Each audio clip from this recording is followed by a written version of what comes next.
Bismillahirrahmanirrahim.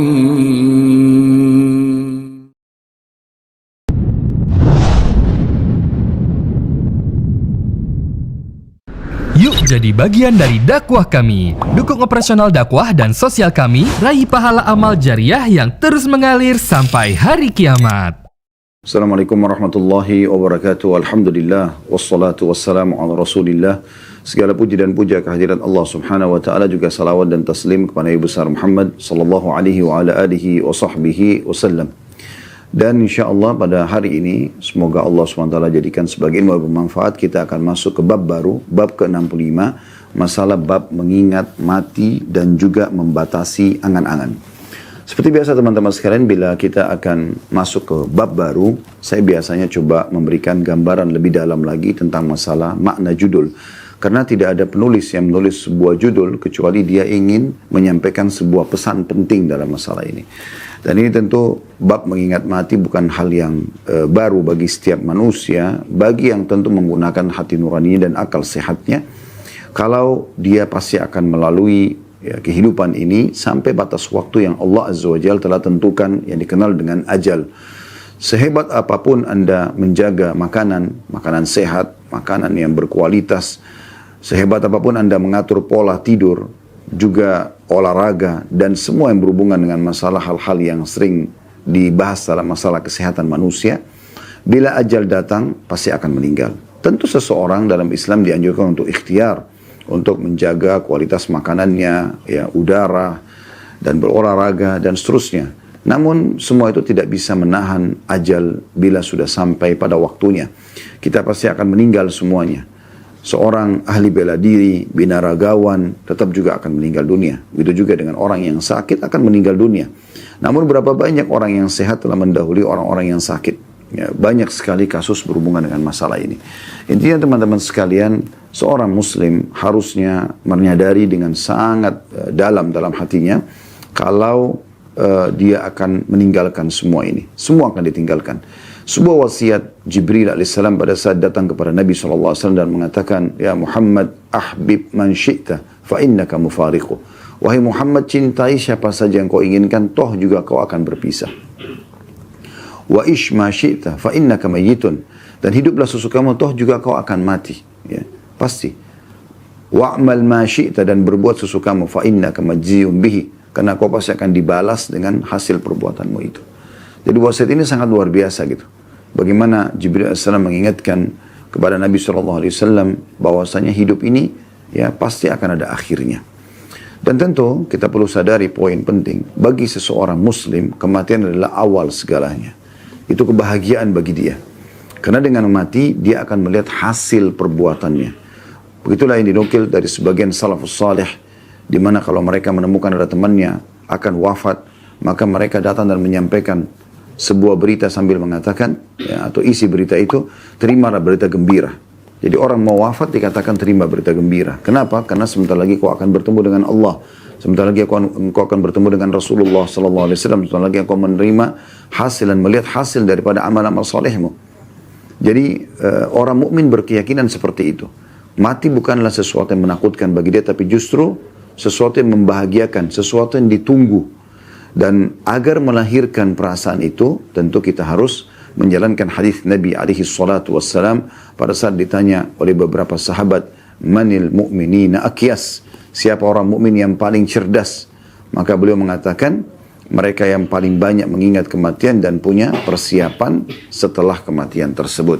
Jadi kalau kita tahu kita akan meninggal dunia, kita akan wafat dan kembali kepada Sang Pencipta Allah Subhanahu wa taala, di saat itu kita akan selalu punya persiapan yang akan kita bawa ke sana. Ingat, yang akan kita bawa ke sana ya adalah amal-amal kita, amal-amal saleh. Oleh karena itu jangan pernah berpikir amal saleh itu Allah membutuhkannya. Ini pemahaman yang harus diperbaiki juga. Karena banyak orang sholat, asal selesai sholat saja. Yang penting sudah store kewajiban. Seakan-akan Allah membutuhkan. Ini keliru. Allah Subhanahu wa ta'ala sama sekali tidak butuh dengan amal saleh kita. Allah tidak membutuhkannya. Dalam sebuah hadis Bukhari, hadis qudsi, Nabi SAW menyampaikan atau bersabda, Allah Subhanahu wa ta'ala berfirman, wahai hamba-hambaku, sungguhnya amal-amal yang aku perintahkan kepada kalian adalah aku buatkan untuk kalian dan aku akan kembalikan untuk kalian pula. Jadi Allah tidak butuh sebenarnya. Allah membuat semua ini agar kita lebih banyak mendapatkan rahmat dari Allah Subhanahu wa taala. Lebih banyak mendapatkan derajat-derajat yang tinggi di surga, ya. Jadi memang agar kita bisa selamat dari api neraka yang Allah ancamkan bagi orang-orang yang kufur dan membangkang. Jadi sebenarnya kalau seseorang menyadari dia akan meninggal dunia lalu kemudian dia punya persiapan, dalam arti kata semua yang dia kerjakan dia yakin dia akan terima nanti di akhirat sana, tentu dia akan menyambut kematian dengan gembira. Bilal radhiyallahu anhu pada saat ditanya tentang masalah kematian, beliau mengatakan marhaban bil maut, selamat datang kematian itu. Karena beliau memang sudah merasa diri punya persiapan untuk itu. Setiap hari dalam kehidupan dia yang diisi adalah ketaatan kepada Allah Subhanahu wa taala, atau bahasa sederhananya adalah takwa. Takwa artinya patuh kepada Allah, mengerjakan semua perintah tanpa memilah antara wajib dan juga sunnah. Sunnah pun dikerjakan, begitu juga meninggalkan semua yang dilarang, baik itu haram ataupun makruh. Maka makin kental kita ya memperhatikan poin ini, maka makin ya tinggi tingkat ketakwaan kita. Maka ini akan makin banyak persiapan yang kita akan bawa menuju ke akhirat sana. Dan seorang mukmin wajib punya keyakinan dalam hatinya dan dalam kehidupannya bahwasanya janji Allah benar. Kalau kita sudah mengerjakan sebuah perintah, apapun itu sifatnya, sholat, puasa, haji, umrah, berdoa, berzikir, bersedekah, apa saja, kalau kita sudah kerjakan sesuai dengan syarat dan tuntunan dari Allah Subhanahu wa taala, maka pasti akan diterima dan akan kita terima balasannya. Begitu juga kalau ada orang-orang yang membangkang, ya, ada orang yang kufur, ada orang yang bermaksiat kepada Allah Subhanahu wa taala dan tidak taubat, maka jangan pernah ragu mereka akan dihukum oleh Sang Pencipta Allah, karena janji Allah tidak akan mungkin salah. Ya, kalau seandainya ada orang yang justru bermaksiat kepada Allah dan melimpah nikmat kepadanya, maka kemungkinan ada dua hal. Yang pertama, belum tegak hujjah padanya. Maksudnya belum sampai kepadanya tentang hukum perbuatan yang dia lakukan itu haram. Ya, sehingga Allah Subhanahu wa taala belum menghukum orang yang jahil. Atau yang kedua, memang dia adalah tadarruj, tahapan siksaan. Sebagaimana sabda Nabi alaihi salatu wassalam, kalau engkau melihat nikmat Allah melimpah pada seorang hamba, sementara dia bermaksiat, ketahuilah itu adalah tahapan siksaan dari Allah. Jadi memang Allah Subhanahu wa taala sudah tahu orang-orang ini tidak akan bertaubat. Kita kalau lihat kisah umat-umat sebelum kita yang Allah Subhanahu wa taala binasakan mereka, kaumnya Nabi Syuaib, ya, kaumnya Nabi Saleh, kaumnya Nabi Musa, ya, Fir'aun di sini kita maksudkan. Kemudian kaumnya Nabi Ibrahim, Namrud tentunya kita maksudkan, karena tidak semua kaumnya kufur. Kemudian juga kaumnya Nabi Lut. Ini banyak sekali yang Allah Subhanahu wa taala ya hukum yang kufur di antara mereka, dan sebelum Allah datangkan siksa yang merata, maka Allah limpahkan nikmat di akhir-akhir hari mereka. 2-3 hari, 4-5 hari, sepekan sebelum ya datang siksaan tersebut, Allah sehatkan badan mereka, Allah gembirakan hati mereka, Allah perbanyak ternak mereka, hasil panen mereka, sehingga mereka makin lalai. Ini tahapan tadarruj namanya. Sehingga pada saat datang kepada mereka siksa tersebut, mereka dalam kondisi lalai. Ini bukan karena Allah berbuat zalim, tapi Allah sebagai pencipta sudah mengetahui orang-orang ini telah sampai hujjah kepada mereka, telah sampai kepada mereka dakwah, tapi mereka menolaknya. Jadi hati-hati teman-teman sekalian. Bagi orang yang belum tahu hukum, maka dia kemungkinan masih ada di ranah aman karena belum sampai padanya hujjah. Tetapi kalau sudah sampai kepada Anda, seseorang yang memberikan peringatan, apakah itu lisan ataupun tulisan, sampai kepada Anda tentang hukum perbuatan Anda lakukan, ya, maka itu berarti sudah tegak hujjah pada Anda, dan bisa saja hukuman Allah Subhanahu wa taala datang kepada setiap orang di antara kita. Selalu rindu kematian teman-teman sekalian, karena dia sesuatu yang menggembirakan bagi orang beriman. Itu dijelaskan dalam firman Allah Subhanahu wa taala, ya, bagi orang-orang yang beriman dan istiqamah di atas kebaikan-kebaikan, maka malaikat-malaikat akan turun pada saat mereka ya akan wafat atau meninggal dunia, dan menyampaikan agar mereka jangan sedih dan juga jangan takut, ya. Disampaikan berita gembira, maka mereka bergembira pada saat akan meninggal dunia. Dan kalau seandainya, kata sebagian ulama, kalau seandainya ada orang-orang yang dihidupkan sekarang, kemudian mereka diberikan kesempatan ya, untuk melakukan atau memilih perbuatan, maka mereka tidak lagi berpikir untuk kembali kepada biologis dengan pasangannya, atau dia makan makanan favoritnya, atau mendatangi ya, sebuah majlis tempat dia berkumpul dengan sahabat-sahabatnya, atau apapun yang berhubungan dengan masalah dunia-dunia seperti ini. Tapi dia akan berpikir bagaimana bisa mengerjakan sholat 2 rakaat, bagaimana bisa memperbanyak ya ibadah yang terbaik yang dia bisa kerjakan di waktu-waktu emas yang Allah berikan tersebut, maka itu akan dia kerjakan. Makanya dalam sebuah riwayat Bukhari pernah Nabi SAW melewati sebuah kuburan, kemudian beliau bersabda kepada para sahabat, sungguh demi yang jiwaku dalam genggam mesti demi Allah, jenazah ini atau yang ada di dalam kuburan ini, dia lebih mencintai 2 rakaat yang kalian kerjakan sunnah ya dibandingkan dunia dan seluruh isinya. Artinya mereka berharap bisa kembali mengerjakan amal soleh. Oleh karena itu kalau orang sudah membiasakan diri dengan menyibukkan diri ya dengan amal-amal soleh, maka dia akan gembira pada saat meninggal dunia. Tapi orang yang terus lalai, tidak pernah mau sadar, seakan-akan bangga dengan ketampanannya, kecantikannya, kekayaannya, kedudukannya dan seterusnya, dan mereka terus saja meninggalkan amal-amal soleh, maka ini juga akan berbahaya bagi dia ya. Demikian juga masuk dalam masalah ini orang yang suka melalaikan amal-amal sunnah. Dia akan menyesal gitu kan. Amal-amal sunnah cukup banyak, sholat sunnah. Selalu dia mengatakan ini kan cuma sunnah. Ya sunnah juga perintah dalam agama. Dan fungsi dia sangat besar. Bukankah Nabi SAW bersabda, awal amal dihisab hari kiamat adalah sholat. Kalau dia baik maka akan membantu amal lain. Kalau dia buruk akan mengganggu amal lain. Riwayat lain, kalau amal sholatnya baik, maka ya beruntunglah dia. Dan kalau sholatnya rusak maka rugilah dia. Lalu kata Allah Subhanahu wa taala kepada para malaikat, kalau sholatnya pada saat ditimbang yang wajib itu kurang, coba cek ya sholat sunnahnya. Kalau ditemukan maka digunakan untuk melengkapkan ya sholat wajibnya yang punya kekurangan. Kemudian kata Nabi SAW, dan itu berlaku pada seluruh amal yang lainnya. Artinya puasa Ramadan akan dibantu dengan puasa-puasa sunnah, zakat akan dibantu dengan sedekah, haji akan dibantu dengan umrah. Ya. Semua ini akan membantu satu sama yang lain. Begitu juga dengan hadis yang masyhur yang kata Nabi SAW dalam hadis qudsi, Allah Subhanahu wa taala berfirman, la yazalu 'abdun yataqarrabu ilayya bin nawafil hatta uhibbu. Ya, seseorang hamba terus mendekatkan diri kepadaku dengan amal-amal sunnah sampai aku mencintainya. Ya, jadi mendatangkan cinta Allah Subhanahu wa taala, ya. Jadi memang manfaatnya besar. Oleh karena itu jangan selalu dianggap ini kan sunnah.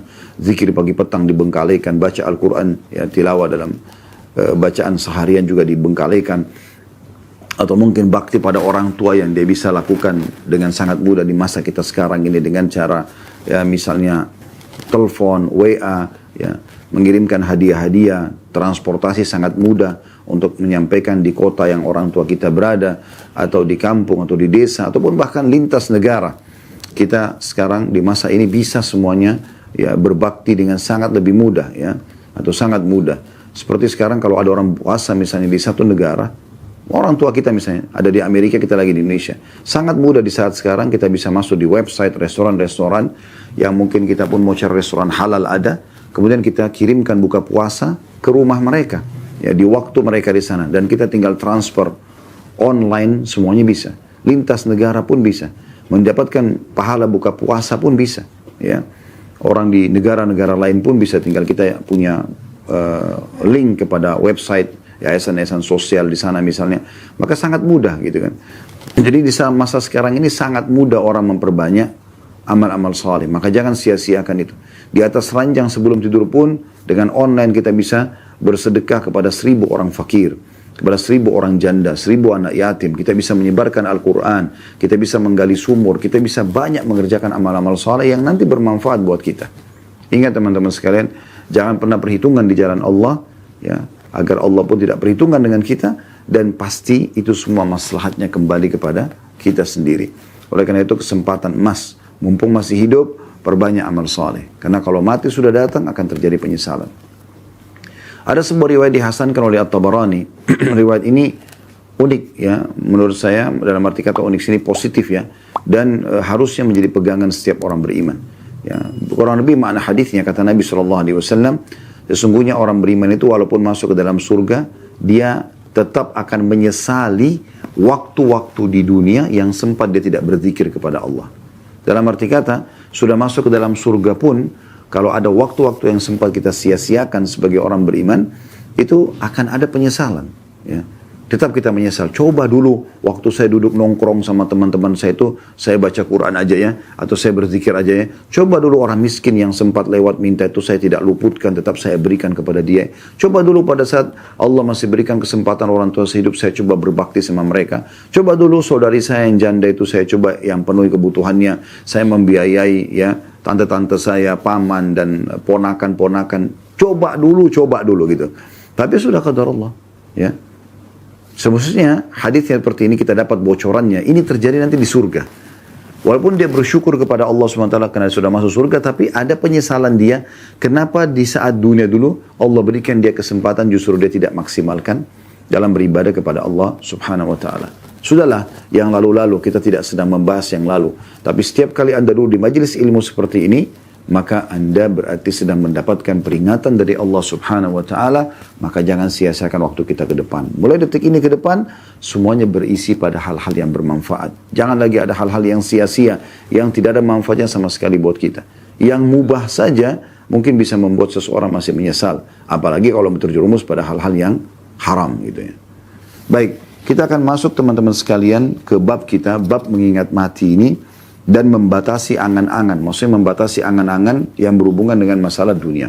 Kalau angan-angan positif dalam arti kata angan-angan agar bisa mengerjakan ibadah haji misalnya, angan-angan bisa berjihad satu waktu, angan-angan bisa menjadi seorang ulama muslimin dan mengajarkan, angan-angan bisa memiliki yayasan sosial dan seterusnya lah ya. Maka itu tidak ada masalah. Tapi kalau angan-angan kosong, urusannya dunia ya, sehingga membuat lalai terhadap akhirat, maka ini tidak dibolehkan. Dalil pertama yang diangkat oleh Imam Nawawi rahimahullah, ayat yang masyhur dalam surah Al-Imran ayat 185, A'udzu billahi minasyaitonir rajim, kullu nafsin dha'iqatul maut wa innama tuwaffawna ujurakum yawmal qiyamah faman zuhziha 'anil nari wa udkhilal jannata faqad faz wa mal hayatud dunya illa mata'ul ghurur. Setiap yang bernyawa akan merasakan mati. Jadi sehebat apapun kita menjaga kesehatan tadi ya, sehebat apapun kita melindungi diri kita dari segala macam yang bisa menjadi mara bahaya, tetap akan merasakan mati. Dan hanya pada hari kiamat sajalah diberikan dengan sempurna balasan kalian. Maksudnya nanti hari kiamat akan kita terima balasan sempurna dari amal soleh kita atau hukuman atas perbuatan dosa kita. Barang siapa yang dijauhkan pada hari kiamat dari neraka dan dimasukkan ke dalam surga, maka sungguh dia telah memperoleh kemenangan yang besar. Kehidupan dunia itu tidak lain hanyalah kesenangan yang memperdaya.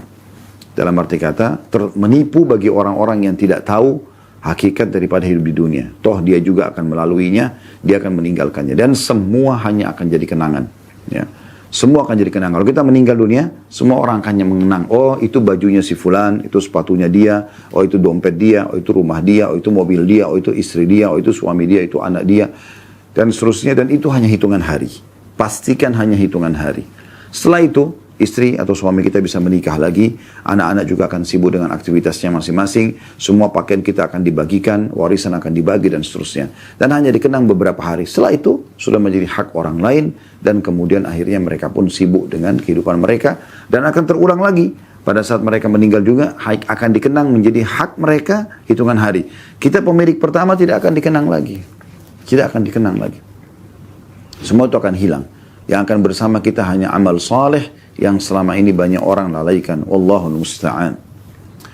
Baik, ayat ini menjelaskan kepada kita semua jiwa akan merasakan mati. Ya.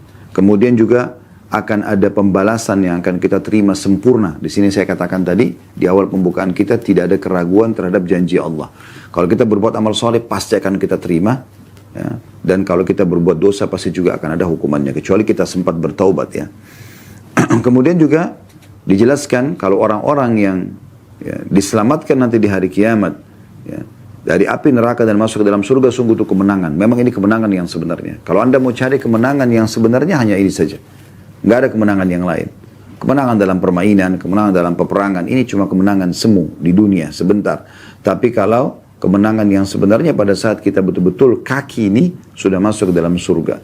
Makanya Imam Ahmad rahimahullah berkata, ya, saya tidak akan pernah atau tidak akan tenang jiwa seorang mukmin sampai kedua telapak kakinya menginjakkan surga. Karena dijamin kalau orang sudah masuk ke dalam surga tidak akan dikeluarkan lagi untuk menuju ke neraka. Beda kalau orang masuk neraka ada kemungkinan dia keluar ke surga bila dia memang ditolong oleh Allah Subhanahu wa taala karena ada syafaat dari Allah, atau karena memang syafaat orang-orang beriman, ataupun misalnya memang karena dosanya sudah dibersihkan sehingga sisa amal solehnya saja akan membawa dia masuk ke dalam surga. Ya, tapi kalau di surga orang kalau sudah masuk tidak akan pernah keluar lagi. Maka target kita itu. Ini kemenangan yang sebenarnya. Dan kemudian yang terakhir pesan Allah Subhanahu wa taala adalah bahwa dunia ini hanyalah kehidupan yang memperdaya atau kesenangan yang memperdaya. Artinya semua akan semu, ya. Misalnya kita rasakan makanan enak nih, lezat sekali. Habis itu selesai. Ya. Lewat makanan itu, ukuran sepertiga jari telunjuk kita ini ada garis-garisnya, ke tenggorokan kita sudah tidak kita tahu lagi. Bahkan kita sudah tidak bisa bedain mana daging, mana ikan, mana nasi, mana kentang, ya, dan seterusnya. Di ujung lidah iya.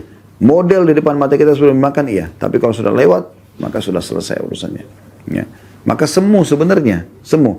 Pakaian kita pakai nih. Setelah kita pakai, beberapa waktu kita akan merasa, oh ini tadinya model tren, sekarang sudah mulai berkurang. Atau paling tidak pada saat dia sobek, atau dia rusak, atau dia lapuk, atau kita meninggal dunia. Maka semua juga akan ketinggalan. Seperti itu. Kendaraan, mobil, motor, mungkin kita anggap sekarang paling canggih yang kita gunakan. Nanti lama-lama akan keluar model baru dan akhirnya ketinggalan. Handphone, semuanya. Maka itu semu. Semuanya itu semu. Maka tunggangi dunia ini teman-teman sekalian untuk mendapatkan yang terbaik di akhirat sana. Itu poinnya. Kemudian dalil yang kedua diangkat oleh beliau surah Luqman ayat 34 yang berbunyi a'udzubillahi minasyaitonirrajim wa ma tadri nafsum madza taksibu ghada wa ma tadri nafsum bi ayyi ardin tamut. Dan tidak ada seorang pun yang dapat mengetahui dengan pasti apa yang akan dikerjakannya besok, dan tidak ada seorang pun yang dapat mengetahui di bumi manakah dia akan mati. Nah, saksi bahasan kita akhir potongan ayat ini tentunya. Namun teman-teman sekalian, kita bisa garis bawahi ayat ini menjadi dua bagian. Yang pertama adalah wa ma tadri nafsum madza taksibu gada. Sesungguhnya setiap jiwa tidak akan tahu apa yang dia akan kerjakan besok. Artinya, maksimalkan hari ini. Maksimalkan hari ini. Saya sering bahasakan teman-teman, kalau yang sering mengikuti pengajian kami, hari ini adalah hari emasmu, wahai muslim. Hari ini maksimalkan. Hari ini hari emasmu. Hari inilah kamu punya kesempatan emas untuk menambah secara kualitas daripada ibadah-ibadah yang sudah kamu kerjakan, dan kuantitas pada ibadah yang boleh ditambah kuantitasnya. Contoh, Anda sholat duha biasanya 2 rakaat, sekarang Anda kembangkan menjadi 4 rakaat, jadi 8 rakaat dan seterusnya. Kalau biasa Anda baca cuma 10 ayat per hari, maka ayat Al-Quran Anda bisa menambah sekarang menjadi 50 ayat. Ini kesempatan gitu kan. Kalau Anda biasa sedekah dengan 2.000 rupiah, hari ini Anda punya kesempatan untuk bersedekah dengan 10.000 rupiah atau sampai 100.000 rupiah. Kalau Anda pada hari-hari sebelumnya mungkin hanya membaca istighfar 10 kali, sekarang Anda bisa istighfar sampai 100 kali. Ini kesempatan memperbanyak secara kuantitas dan meningkatkan secara kualitas semua ibadah kita di saat hari ini. Karena hari ini adalah hari emas kita. Hari inilah kita masih hidup. Dan inilah umur kita yang sebenarnya. Ya, ini umur kita yang sebenarnya. Kalau masa lalu Anda penuh dengan dosa, hari ini juga emas untuk bisa bertobat kepada Allah Subhanahu wa taala. Sehingga bersihlah dosa-dosa kita itu. Bahkan Allah Subhanahu wa taala dengan rahmatnya luas ya menyebutkan ya, dalam surah Al-Furqan, ulaika alladziina yubaddilullahu sayyi'atihim hasanat. Mereka adalah orang-orang yang Allah ganti dosa-dosa mereka menjadi pahala. Jadi ada orang subhanallah karena taubatnya nasuha, benar-benar kembali kepada Allah SWT, Allah ganti dosa-dosa mereka menjadi pahala. Padahal tadinya dosa. Ya, karena mereka tulus, mereka sudah berjanji sama Allah tidak akan mengulanginya, maka akhirnya mereka pun diselamatkan oleh Allah Subhanahu wa taala dengan digantikan dosa-dosa mereka menjadi pahala. Jadi maksimalkan hari ini. Esok hari bukan hari kita. Kita tidak pernah tahu. Kalau kita masih hidup lagi besok, berarti itu dihitung hari. Hari ini kita bahasakan gitu kan. Kalau kita masih hidup besok, kita akan mengatakan, oh ini hari ini. Ini hari itulah milik kita. Selama Allah masih kasih umur, maka maksimalkan. Ya. Perbanyak amal soleh, tingkatkan kualitas dan kuantitas sebagaimana kami jelaskan tadi, atau Anda bertobat dari dosa-dosa masa lalu Anda. Ya. Makanya pernah ada seseorang yang datang kepada Sa'id bin Musayyib rahimahullah, lalu umurnya sudah 60 tahun. Kata Sa'id, berapa umur kau? Dia bilang 60 tahun. Ya. Kata Sa'id rahimahullah, sesungguhnya kau telah 60 tahun menuju ke Tuhanmu. Maka orang itu mengatakan inna lillahi wa inna ilaihi raji'un. Kami milik Allah, kami akan kembali kepada Allah. Lalu kata Sa'id, apa kau tahu makna apa yang kau ucapkan itu? Orang itu mengatakan, dia terdiam. Kemudian Sa'id mengatakan, sesungguhnya makna katamu itu adalah kami milik Allah dan kami pasti akan kembali kepada Allah. Dalam arti kata, siapa yang tahu dia akan kembali kepada Tuhannya, dia akan juga mempertanggungjawabkan perbuatan-perbuatannya. Oleh karena itu harus hati-hati, gitu kan. Maka orang itu pun ketakutan. Lalu dia mengatakan, lalu apa solusinya? Ya. Kata Sa'id, mudah sekali. Ya. Orang itu mengatakan, apa itu? Dia mengatakan, engkau memperbaiki apa yang tersisa, tobat dari dosa-dosa, kemudian coba beramal soleh dari sisa umurmu ini, maka Allah akan terima itu dan Allah akan maafkan masa lalumu. Tapi kalau kau masih diberikan umur sekarang lalu kamu sia-siakan, kamu berbuat dosa tetap saja dalam keadaan kesalahan, ya, maka nanti kau akan dihukum oleh Allah dengan apa yang kau baru lakukan dan juga akan diikut sertakan apa yang telah kau lakukan di masa lalu. Ya, jadi memang segera bertobat kepada Allah Subhanahu wa Ta'ala. Kemudian yang kedua dari ayat ini adalah potongan ayatnya wa ma tadri nafsum bi ayyi ardin tamut, dan setiap jiwa tidak pernah tahu di mana dia akan meninggal dunia. Dalam sebuah hadis disebutkan kata Nabi SAW, bila Allah ingin merenggut nyawa seorang hamba di satu lokasi, maka Allah akan buat dia punya hajat di sana. Berapa banyak orang subhanallah tidak ada tujuannya dari Jakarta ke Surabaya, ternyata di Surabaya memang ajalnya akan datang, ya. Atau dia pergi dari negaranya ke satu negara yang lain misalnya, maka direnggut nyawanya, kemudian meninggal dunia di sana. Seperti itulah. Maka kita tidak pernah tahu kita akan meninggal di mana. Maka Allah Subhanahu wa Ta'ala menunjukkan kemahakuasaannya di sini, pasti jiwa itu akan meninggal di tempat yang sudah Allah Subhanahu wa Ta'ala tentukan. Ya. Kemudian dalil yang ketiga yang diangkat oleh beliau, firman Allah Subhanahu wa Ta'ala dalam surah An-Nahl ayat 61. A'udzu billahi minasyaitonir rajim. Fa idza jaa ajaluhum la yasta'khiruna sa'atan wa la yastaqdimun. Maka apabila ajal mereka tiba, maka tidak akan dapat meminta penundaan atau percepatan sesaat pun. Jadi kalau sudah datang detik itu, di tempat itu, kita akan meninggal dunia. Makanya saya selalu terinspirasi dengan kisah seorang salafus saleh yang bernama Abdullah. Pada saat anaknya wafat dibunuh orang, kemudian datanglah seseorang yang menyampaikan kepada dia berita tentang masalah wafat anaknya itu. Maka dia pun dengan sangat tenang merespon. Pada saat orang bawa berita itu mengatakan, wahai Abdullah, anakmu mati dibunuh orang. Maka dia lagi ngunyah makanan, dia dengan tenang, ya, tetap saja dia dia memberhentikan kunyahan makanannya dengan sangat tenang, lalu dia mengatakan inna lillahi wa inna ilaihi rajiun, lalu dia kembali mengunyah makanannya. Yang bawa informasi penasaran sambil mengatakan, wahai Abdullah, anakmu baru mati dibunuh orang. Tetap dia melakukan hal yang sama sampai 3 kali. Maka kemudian orang itu penasaran mengatakan, bagaimana bisa kau tetap makan, tenang makan, sementara saya lihat depan mata saya sendiri anakmu ditusuk oleh orang, mati, terbunuh. Mungkin pikiran orang yang bawa berita ini, dia akan panik, dia akan mencari siapa pembunuhnya lalu membalas dendam. Itu pikiran normalnya manusia yang tidak mengikuti atau tidak mengikuti kehidupan dia ini dengan keimanan, atau menyelimuti kehidupannya dengan keimanan. Maka Abdullah mengatakan, duduklah. Sesungguhnya anak saya mati, dia mengatakan, bukan karena ditusuk oleh orang, tapi karena ajalnya sudah datang. Ini keyakinan seorang muslim. Ya. Jadi kalaupun tidak ditusuk di saat itu, dia akan mati juga di saat itu, di tempat itu. Kalaupun dia ya naik pesawat dan meledak pesawatnya misalnya, kalaupun tidak meledak, di detik itu dia juga akan mati. Ajalnya akan datang. Kalaupun tidak tenggelam di lautan, di detik itu dia akan meninggal juga. Seperti itulah kurang lebih gambarannya. Jadi seseorang muslim harus yakin gitu, bahwasanya ajal kalau datang pasti akan tepat waktu, ya, tepat sasaran dan tidak akan pernah terlambat sesaat pun. Beberapa hari lalu subhanallah, salah satu saudara kandung saya sempat mengirim di grup keluarga sebuah cuplikan, ya, dan saya sendiri sempat membuka di Facebook, entah siapa yang buat, tapi di situ tentang orang yang meninggal tiba-tiba gitu, untuk membuat kesadaran. Cuma cuplikan biasa saja sebenarnya, tapi ada orang yang di lokasi tempat fitness tiba-tiba jatuh dengan badannya yang kekar. Ada orang yang di acara perkawinan, tiba-tiba jatuh dan meninggal dunia di tempat.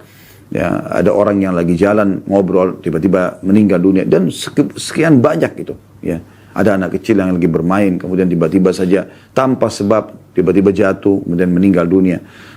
Begitulah kalau ajal datang. Oleh karena itu harus hati-hati sekali. Setiap langkah kita melangkah, setiap tatapan mata kita pun, setiap jaman tangan kita, di setiap detik itu bisa malaikat maut datang dan mencabut nyawa kita. Oleh karena itu harus hati-hati teman-teman sekalian.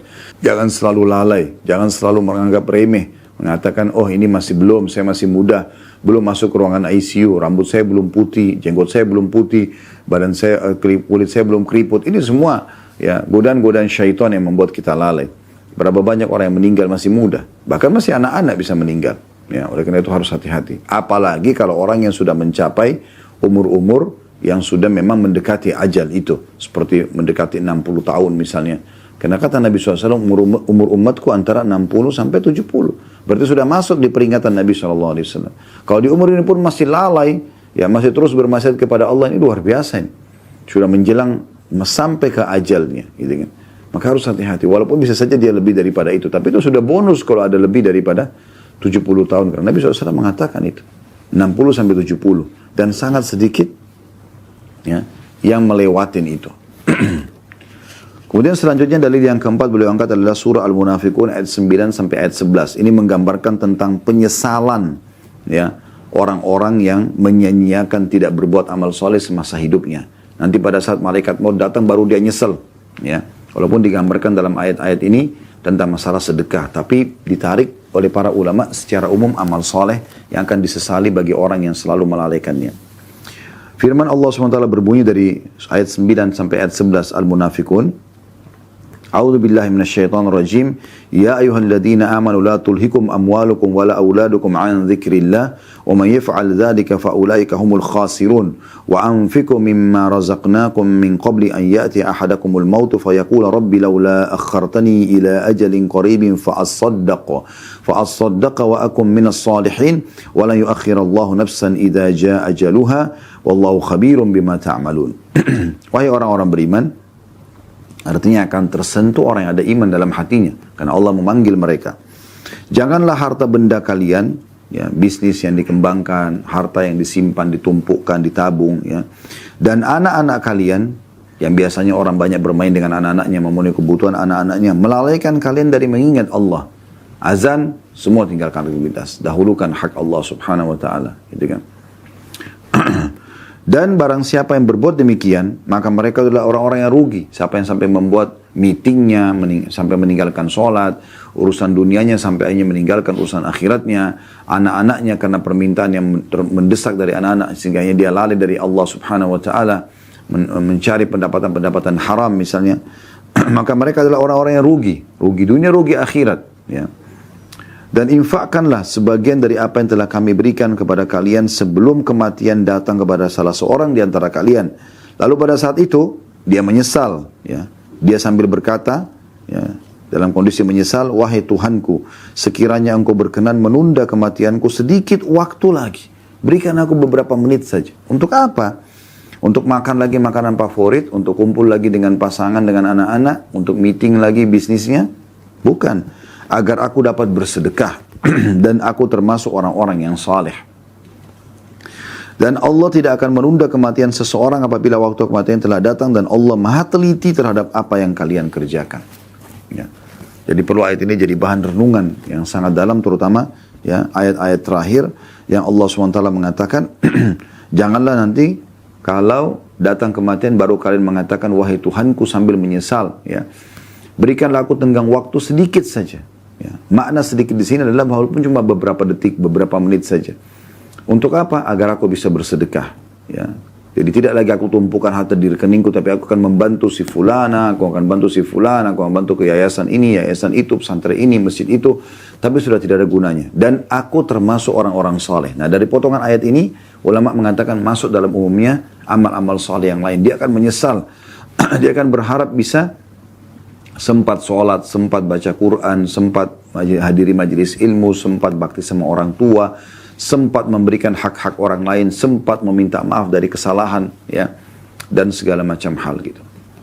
Kemudian juga Allah mengatakan, dan ketahuilah pada saat itu sudah tidak ada manfaatnya, karena Allah sudah menentukan kalau datang ajal di saat itu, nggak ada lagi kesempatan. Biar mohon-mohon, biar menangis darah, tidak akan pernah bisa lagi. Ini Allah tekankan sekali. Tidak akan ada gunanya kalau menyesal di saat itu. Oleh karena itu sebelum datang ajal, teman-teman sekalian, selalu hadirkan pikiran kita, sadarkan diri kita. Ya, di saat Anda lagi duduk, lagi merenung, lagi sendiri, langsung sadarkan diri kita. Kalau pas Allah ingatkan, langsung berzikir kepada Allah SWT. Lagi naik tangga, lagi di lift, lagi antri mau beli sebuah produk, istighfar, berzikir kepada Allah SWT. Ulangi hafalan, baca qul huwallahu ahad, apa saja. Lakukan amal saleh atau dengarkan pengajian mungkin dengan headset kita, ya. Sehingga ada hal yang bermanfaat, bukan hal-hal sia-sia saja. Ingat tadi sudah kami ingatkan, orang beriman pun masuk ke dalam surga, dia masih menyesali kalau ada waktu-waktu yang tidak diisi dengan zikrullah, dengan ingat Allah Subhanahu wa taala. Dia akan menyesal walaupun itu hal-hal mubah, gitu kan? Walaupun itu hal-hal yang mubah. Oleh karena itu, kesempatan emas untuk bisa mengisi waktu-waktu kita dengan amal-amal saleh. Baik teman-teman sekalian, kita akan melanjutkan bahasan atau ayat Al-Quran. Ayat-ayat Al-Quran diangkat oleh Imam Nawawi rahimahullah. Dan sekarang kita akan masuk dalam surah Al-Mu'minun ayat 99 sampai 115. Dan ayat-ayat ini ayat-ayat yang luar biasa sekali yang harusnya bisa menyentuh secara keimanan berhubungan dengan masalah mengingat kematian.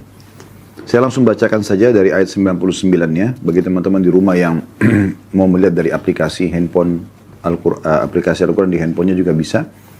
A'udzu billahi minasyaitonir rajim hatta idza jaa ahadahumul maut qala rabbi irji'un la'alli a'malu salihan fima tarakt kalla innaha kalimatun huwa qailuha wa min waraihim barzakhun ila yaumi yub'atsun fa idza nufikha fis suri fala ansaba bainahum yawma idzin wala yatasaalun faman thaqulat mawazinuhu fa ulaika humul muflihun ومن خفت موازينه فأولئك الذين خسروا أنفسهم في جهنم خالدون تلفح وجوههم النار وهم فيها كالحون ألم تكن آياتي تتلى عليكم فكنتم بها تكذبون قالوا ربنا غلبت علينا شقوتنا وكنا قوما ضالين ربنا أخرجنا منها فإن عدنا فإنا ظالمون قال اخسأوا فيها ولا تكلمون إنه كان فريق من عبادي يقولون ربنا آمنا فاغفر لنا وارحمنا وأنت خير الراحمين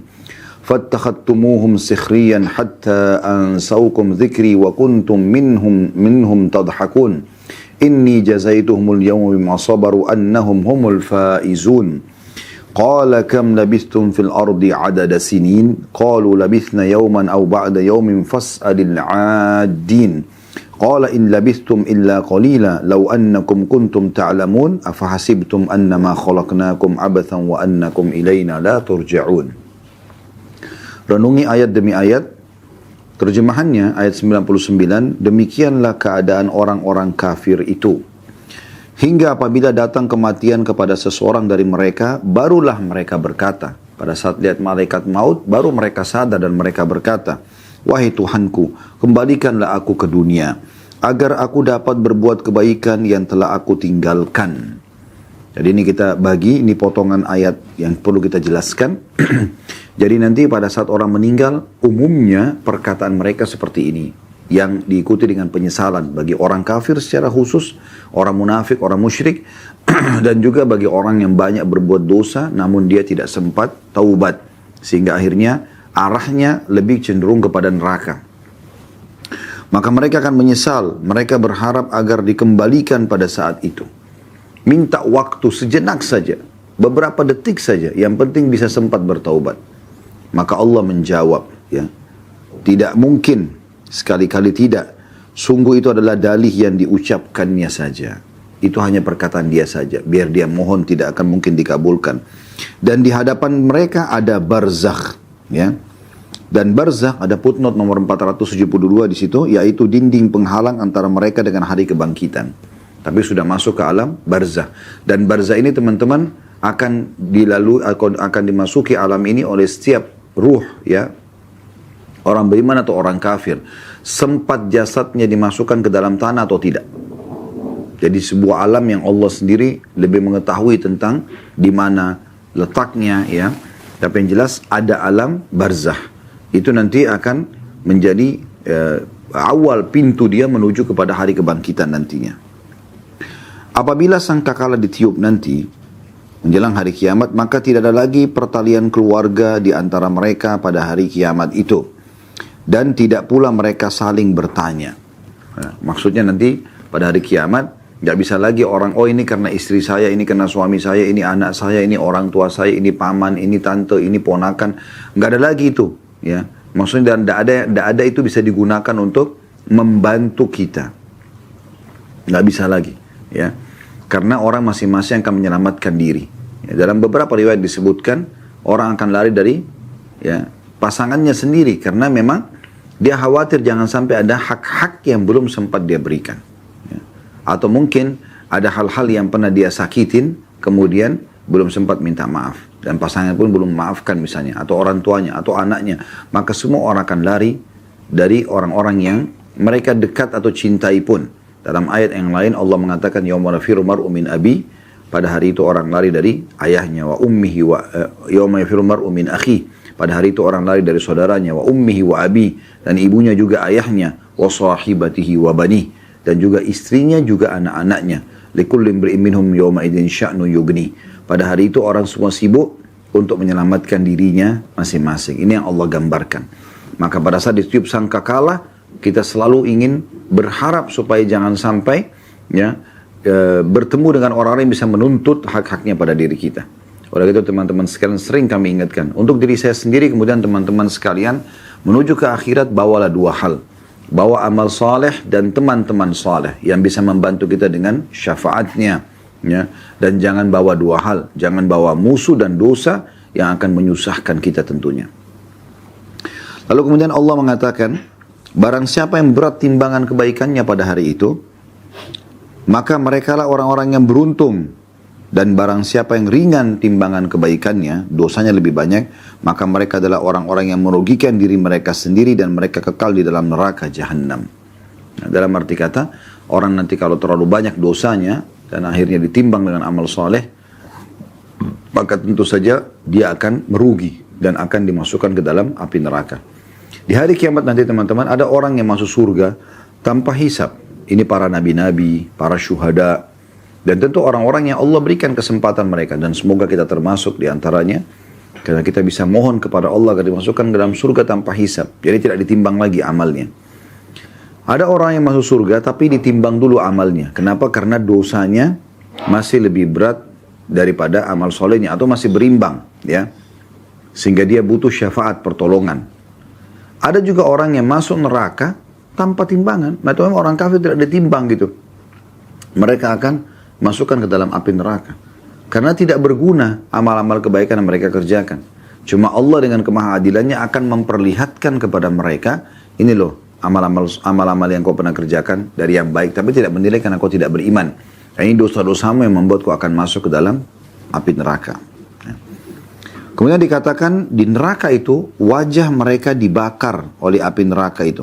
Dan mereka dalam neraka, ya, dalam keadaan muram dengan bibir yang cacat. Ya, sebenarnya lebih tepat terjemahnya mereka dalam kondisi cacat. Dalam sebuah riwayat yang sahih, Nabi SAW menjelaskan, ya, mereka itu akan dibakar oleh api neraka, sehingga membuat bibir bagian atas mereka itu melebar sampai bisa melipat sampai ke daerah kepalanya. Dan bibir bawah mereka melepuh juga sampai ke pusar pelut mereka. Ya, itu saking panasnya api neraka itu. Ini digambarkan di sini. Mereka cacat, ya. Dalam riwayat yang lain juga, Nabi SAW bersabda, bahwasanya pada saat itu mereka akan terus menangis dan memohon sambil memanggil penjaga neraka. Namun penjaga neraka tidak menjawab mereka. Ya. Seingat saya dalam riwayat itu sampai 500 tahun nggak dijawab. Kemudian setelah dijawab pun dikatakan oleh para penjaga neraka, kalian tidak akan mungkin, ya, bisa keluar dari neraka ini. Lalu mereka memanggil Tuhan mereka. Kata Nabi SAW, Allah Azza wa Jalla tidak menjawab mereka seumur bumi. Seumur dunia. Ya. Berapa ribu ayat, berapa ribu abad, Allahu a'lam. Ya. Maka setelah itu pun Allah mengatakan firman Allah ini, Qala khsa'u fiha wa la tukallimun. Maka kekallah kalian, hinalah kalian di dalamnya dan jangan kalian ajak bicara aku. Setelah mereka mohon-mohon pun kepada zat yang maha pemurah Allah, seumur bumi, seumur dunia, ya, mohon-mohon terus dan sambil disiksa, ternyata jawaban Allah setelah itu juga, Qala khsa'u fiha. Ini dalam surah Al-Mu'min ayat 108 ini. Allah mengatakan, terhinalah kalian di dalamnya, wala tukallimun, jangan pernah kalian bicara denganku. Maka pada saat itu kata Nabi SAW, mereka pun ya menangis, ya, pengganti air mata adalah darah. Dan ketahuilah, air mata mereka menjadi seperti sebuah lautan yang luas, yang kalau seandainya kapal-kapal akan diraungkan di atasnya, maka akan bisa ya berjalan.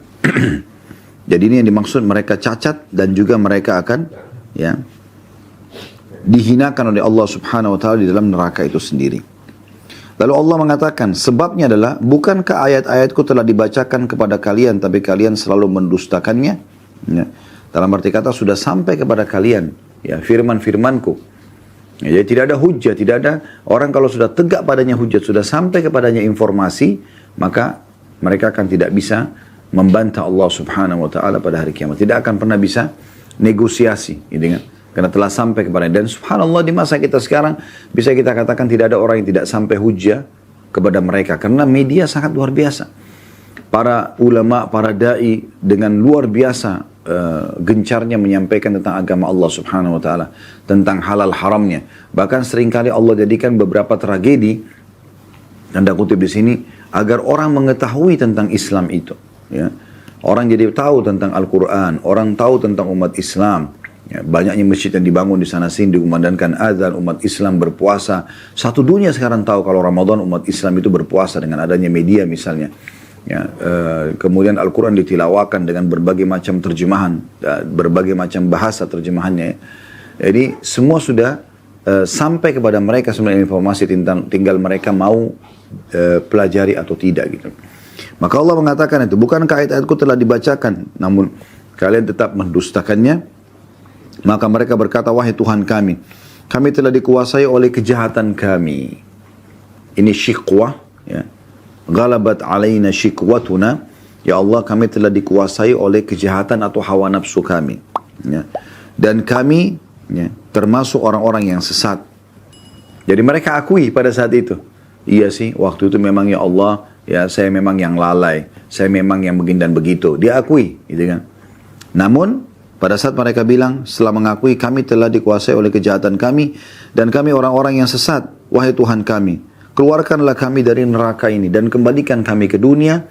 Maka jika kami masih juga kembali kepada kekafiran atau kemaksiatan, sungguh kami adalah orang-orang yang zalim. Tapi apa jawaban Allah? Allah mengatakan, tinggallah, ya, tinggallah dengan hina di dalamnya, maksudnya di neraka. Dan janganlah kalian berbicara denganku. Ini sudah saya jelaskan tadi. Ada sabda Nabi SAW begitu, yang menyampaikan.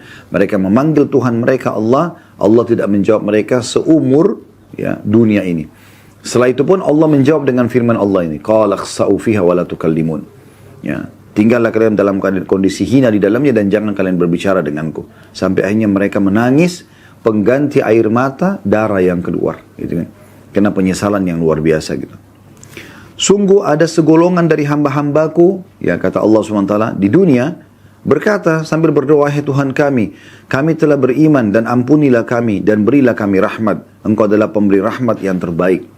Lalu kalian, wahai orang-orang kafir, menjadikan mereka sebagai buah ejekan. Ya. Sehingga kesibukan kalian mengejek mereka menjadikan kalian lupa mengingat aku. Dan kalian selalu menertawakan mereka. Maksudnya menertawakan orang-orang beriman. Ya, jadi kalau sekarang ada da'i, ada ustadz, ada kiai, ada ulama menyampaikan, jangan diolok-olok. Ya, terima nasihat itu. Karena jangan sampai nanti menyesal malah di akhirat. Ya. Telah sampai kepada kalian itu semuanya. Tapi kalian banyak mengolok-oloknya, menertawakan. Soalim lah, inilah, itulah, garis keras lah, atau apa saja. Dengan istilah-istilah yang digunakan sehingga akhirnya melalaikan dirinya sendiri, sibuk dengan ejekan-ejekan itu. Di masa kita sekarang banyak sekali orang seperti itu ya. Sibuk dari ejekan ini kepada ejekan ini, kepada dai ini, kepada ulama ini. Sibuk terus mencari kesalahan-kesalahan dan kekurangan mereka. Sehingga akhirnya dia sendiri terlalaikan. Ini Allah katakan di sini, saya ulangi. Jadi ada di dunia hamba-hambaku yang berdoa. Orang-orang beriman ini berdoa. Wahai Tuhan kami telah beriman, maka ampunilah kami dan berikanlah kami rahmat. Engkau adalah pemberi rahmat yang terbaik. Lalu kalian, ya, wahai orang-orang yang sibuk mengejek-ngejek ini, menjadikan mereka sebagai buah ejekan. Sehingga kesibukan kalian mengejek mereka menjadikan kalian lupa mengingat aku, kata Allah. Jadi dia sendiri sedang membengkalikan dirinya. Dan kalian selalu menertawakan orang-orang beriman itu. Sungguh pada hari ini, kata Allah, di hari kiamat, aku memberi balasan kepada orang-orang beriman itu, kepada mereka, karena kesabaran mereka, sungguh mereka itu adalah orang-orang yang memperoleh kemenangan. Ya. Allah kemudian bertanya kepada orang-orang kafir itu, berapa tahun lamakah kalian tinggal di bumi? Maka mereka menjawab, kami tinggal di bumi sehari atau setengah hari saja. Maka tanyakanlah kepada mereka yang menghitung. Ya. Maksudnya mereka sendiri merasa 60 tahun, 70 tahun itu seperti satu hari atau setengah hari saja. Maka Allah berfirman, kalian tidak tinggal di bumi melainkan sebentar saja. Jika kalian benar-benar mengetahuinya. Ya. Jadi sebenarnya waktu yang aku berikan itu pendek, gitu kan. 1 jam, 2 jam, 24 jam, ya, 1 hari jadi 2 hari, 1 minggu, 2 minggu, 1 bulan, 1 tahun, 10 tahun, 20 tahun, semuanya itu sebentar. Cuma berlalu begitu saja gitu. Lalu kata Allah, apakah kalian mengira kami menciptakan kalian secara main-main tanpa ada maksud atau tujuan? Dan bahwa kalian tidak akan dikembalikan kepada kami? Tanda tanya. Maksudnya, apakah kalian tidak mau tahu atau tidak mengetahui bahwa kalian akan dibangkitkan seperti ini? Dan kalian akan diminta pertanggungjawaban? Tentu sudah jelas jawabannya. Mereka pada saat itu tidak bisa lagi berdusta, tidak bisa manipulasi data. Mereka akan mengakui sambil mengatakan benar. Kami pasti akan menemukan semua ini. Nah, ini jadi Allah sudah berikan kita bocorannya, teman-teman, jangan sampai kita menjadi orang-orang seperti ini. Ya. Kembali saya ingatkan lagi, ya, mereka mengatakan pada saat mati, ya Allah kembalikanlah kami di dunia. Untuk apa? Agar kami bisa mengerjakan amal soleh yang dulu kami sia-siakan. Kata Allah, itu hanya ucapan kosong yang mereka ucapkan. Dan sesungguhnya mereka berada di barzakh yang akan menjadi awal menuju hari kebangkitan itu. Nanti kalau sudah ditiupkan sangkakala, ditimbanglah amal-amal soleh itu, siapa yang berat amal solehnya dia akan selamat, siapa yang ringan amal solehnya atau berat amal buruknya, maka akan masuk ke neraka. Lalu kata Allah SWT, pada saat itu mereka akan cacat di neraka, wa na'udzubillah. Dan Allah mengatakan, bukankah telah sampai kepada kalian ayat-ayatku, ya, dan kalian terus mendustakannya, dan dulu, ya, maka mereka mengatakan sesungguhnya hawa nafsu kami, kejahatan kami mengalahkan kami. Gitu. Kalau engkau keluarkan kami dari dunia ini dan kami tetap berbuat salah, maka kami termasuk orang-orang zalim. Maka Allah mengatakan, tinggallah dalam kondisi hina. Kalian tidak akan mungkin bisa keluar dan jangan bicara sama aku. Sesungguhnya dulu di dunia ada hamba-hambaku yang berdoa, beriman. Kalian lihat depan mata kalian. Azan mereka ke masjid, pengajian mereka ramaikan.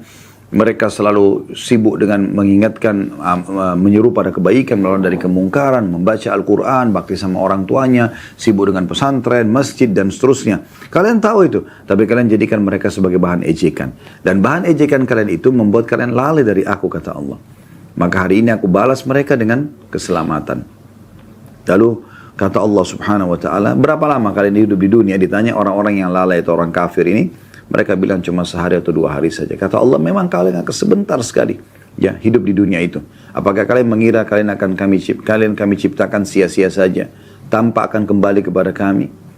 Maka pertanyaan ini sudah tidak butuh jawaban lagi karena mereka semua sudah tahu memang pasti akan seperti ini keadaannya, akan kembali kepada Allah Subhanahu wa taala. Ayat terakhir yang diangkat oleh Imam Nawawi rahimahullah, dan kita tutup juga bahasan kita dengan ini. InsyaAllah pertemuan akan datang kita akan masuk di hadis pertama ya dalam bahasan kita, yaitu dalam surah Al-Hadid ayat 16. A'udzu billahi minasyaitonir rajim. Alam ya'ni lil ladzina amanu an takhsha qulubuhum li dzikrillahi wa ma nazala minal haqq wa ma nazala minal haqqi wa la yakunu kal ladzina utul kitaba min qablu fatala 'alaihimul amadu faqasat qulubuhum wa katsirun minhum fasiqun. Belum tibakah waktunya bagi orang-orang yang beriman untuk secara khusyuk, tunduk, mengingat Allah dan mematuhi kebenaran yang telah diwahyukan kepada mereka. Dan janganlah mereka berlaku seperti orang-orang yang telah menerima kitab sebelum itu. Kemudian mereka melalui masa yang panjang sehingga hati mereka menjadi keras. Dan banyak di antara mereka menjadi orang-orang yang fasik. Lalu beliau mengatakan, dan masih banyak lagi ayat-ayat dalam bab ini. Tapi dicukupkan dengan ayat-ayat yang sudah dibahas tadi. Makna ayat surah Al-Hadid ayat 16 ini artinya Allah Subhanahu wa taala ya Dan Imam Nawawi memilih ayat ini didatangkan setelah tadi kita baca ayat-ayat tentang kematian, Allah berikan peringatan, Allah berikan bocoran tentang apa yang terjadi nanti di akhirat. Beliau mendatangkan ayat ini sangat tepat, yaitu Allah mengajak berbicara orang-orang beriman. Bukankah sudah tiba saatnya, hai orang-orang beriman, hati kalian tunduk dan khusyuk kepada Allah? Sampai kapan mau lalai? Sampai kapan selalu mau mengundur-undur waktu sholat atau meninggalkan ibadah-ibadah sunnah? Sampai kapan ini mau terus masih beribadah tapi masih buka pintu dosa juga? Kenapa nggak murni saja dalam ibadah? Kenapa nggak fokus saja mengisi waktu kalian dengan hal-hal yang bermanfaat buat kalian?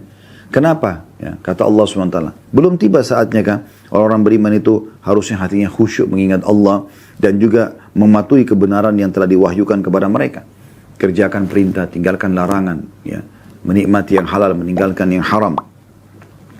Dan janganlah kalian, kata Allah SWT, seperti orang-orang sebelum kalian yang telah datang kepada mereka Alkitab, Yahudi dan Nasrani. Mereka lalai, ya. Dengan masa yang panjang, mereka biarkan waktu-waktu mereka berlalu sehingga menjadi keras hati mereka. Selalu mereka tunda, nanti aja, besok aja, lusa aja. Terus begitu sehingga hati mereka jadi keras. Jadi mereka anggap remeh nanti. Sholat malam nanti aja deh, masih bisa besok, masih bisa lusa. Lama-lama karena kesempatan emas selalu ada setiap malam lalai, maka akhirnya Allah buat hatinya keras. Dia tidak mau lagi kerjakan. Sampai ajal datang, sampai meninggal. Dan menyesal akhir. Dan banyak sekali di antara mereka akhirnya menjadi orang fasik. Orang yang jauh dari agama. Karena suka menunda-nunda amal soleh. Ada sebagian ulama menjelaskan. Salah satu penyebab futur.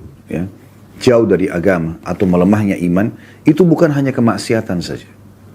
Ini mungkin umum, orang tahu, misalnya dia buat dosa, dia jadi futur, dia jadi jauh dari agama, dia jadi melemah imannya. Ini umum, orang semua tahu. Tapi ada sebab yang lain. Mungkin karena amal-amal soleh yang pernah dia kerjakan, dia tinggalkan. Amal-amal sunnah, biasa sholat duha, biasa sholat tahajud, biasa zikir bagi petang, ada ditinggal. Ini juga penyebab futur ini. Jadi tidak harus dosa.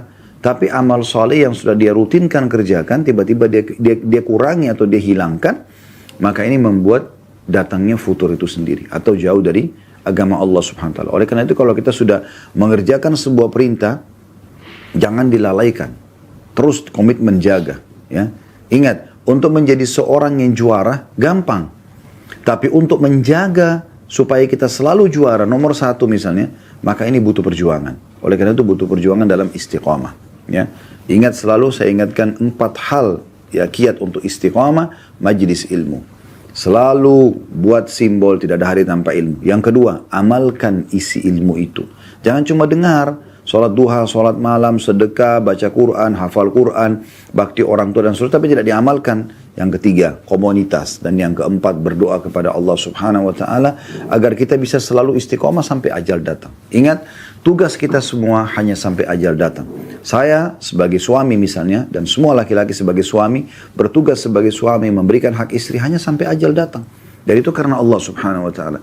Anda wahai muslimah yang berstatus istri hanya bertugas sampai ajal Anda datang. Setelah itu Anda tidak punya kewajiban lagi untuk mengurus suami Anda. Jalankan tugas-tugas yang Allah bebankan, ya, yang Allah wajibkan Anda kerjakan yang merupakan hak suami.